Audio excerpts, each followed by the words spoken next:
കൂട്ടുകാരെ, എല്ലാവർക്കും make it ഈസിയുടെ ഇന്നത്തെ വീഡിയോയിലേക്ക് സ്വാഗതം. ഇന്ന് ഞാൻ നിങ്ങളുടെ അടുത്ത് വന്നിരിക്കുന്നത് ഒരു കുക്കിംഗ് വീഡിയോയുമായിട്ടാണ്. വളരെ എളുപ്പത്തിൽ തയ്യാറാക്കാവുന്ന എന്നാൽ അല്പം വെറൈറ്റി ആയിട്ടുള്ള ഒരു ചമ്മന്തി ആയിട്ടാണ് ഞാൻ നിങ്ങളുടെ അടുത്ത് വന്നിരിക്കുന്നത്.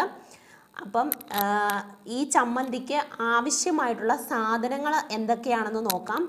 ഞാനിവിടെ 1 കപ്പ് ചിരകിയ തേങ്ങ എടുത്തിട്ടുണ്ട്, ഒരു വലിയ ചെറിയുള്ളി, ഒരു 1/2 ടീസ്പൂൺ, വളരെ ചെറിയ കഷ്ണം മതി, ഒരുപാട് വേണ്ട, ഒരു ചെറിയ കഷ്ണം, ഒരു 1/2 ടീസ്പൂൺ ഇഞ്ചി ചെറുതായിട്ട് അരഞ്ഞത്, നിങ്ങളുടെ എരിവിനനുസരിച്ച് പച്ചമുളക്, അല്പം എരിവ് കൂടുതലുള്ളതാണ് നല്ലത്. അപ്പം ഞാനിവിടെ ഒരു 3 പച്ചമുളക് എടുത്തിട്ടുണ്ട്.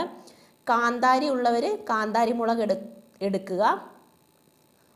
അല്പം ഉപ്പ്, ഒരു 5-6 ഇല കറിവേപ്പില, പിന്നെ നമ്മുടെ മെയിൻ ആയിട്ടുള്ള നമുക്ക് വേണ്ട സാധനമാണ് നെല്ലിക്ക. അതായത് ഇപ്പം ഞാനിതിവിടെ 2 എണ്ണം കഷ്ണങ്ങളായിട്ട് എടുത്തിട്ടുണ്ട്.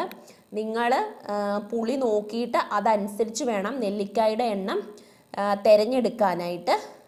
അപ്പം ഇത്രയും സാധനങ്ങളാണ് നമുക്ക് നെല്ലിക്ക ചമ്മന്തി തയ്യാറാക്കാനായിട്ട് വേണ്ടത്.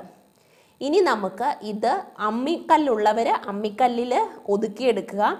മിക്സി ഉള്ളവർ മിക്സിയുടെ ചെറിയ ജാറിൽ, ഒരുപാട് വെള്ളം ചേർത്ത് ആദ്യമേ അരയ്ക്കരുത്, അല്പമായിട്ട് വെള്ളം നോക്കി അരയുന്നതനുസരിച്ച് അരച്ച് ഒതുക്കിയെടുത്തുകൊണ്ട് വരണം. അപ്പം ഞാനിനി ഇത് മിക്സിയുടെ ചെറിയ ജാറിലിട്ട് ഇതൊന്ന് അരച്ചെടുത്തുകൊണ്ട് വരാം, എന്നിട്ട് നമുക്ക് നോക്കാം. അങ്ങനെ ഞാൻ നമ്മുടെ സ്വാദിഷ്ടമായ നെല്ലിക്ക ചമ്മന്തി തയ്യാറാക്കി എടുത്തിട്ടുണ്ട്. ഞാൻ ഇതിന് വേണ്ടിയിട്ട് ശകലം പോലും വെള്ളമില്ലാതെ തന്നെ നമ്മുടെ മിക്സിയുടെ ചെറിയ ജാറിലാണ് ഞാൻ ഇത് അരച്ചെടുത്തത്.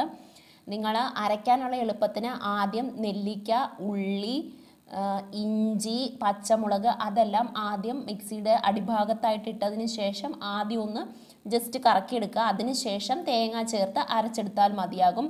വെള്ളമില്ലാതെ തന്നെ അരച്ചെടുത്തിട്ടുണ്ട്. എരിവ് ഞാൻ നേരത്തെ പറഞ്ഞതുപോലെ തന്നെ നിങ്ങളുടെ താല്പര്യത്തിനനുസരിച്ച് എരിവ് ചേർത്ത് കൊടുക്കുക.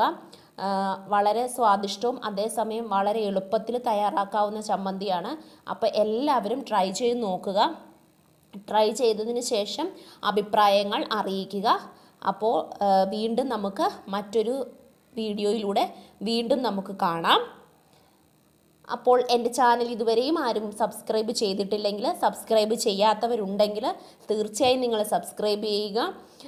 ഇഷ്ടപ്പെട്ടെങ്കിൽ ഷെയർ ചെയ്യാനും ആ ലൈക്ക് ബട്ടൺ അമർത്താനും മറന്നു പോവരുത്. അപ്പോൾ നമുക്ക് വീണ്ടും മറ്റൊരു റെസിപ്പിയിലൂടെ വീണ്ടും കാണാം. നന്ദി.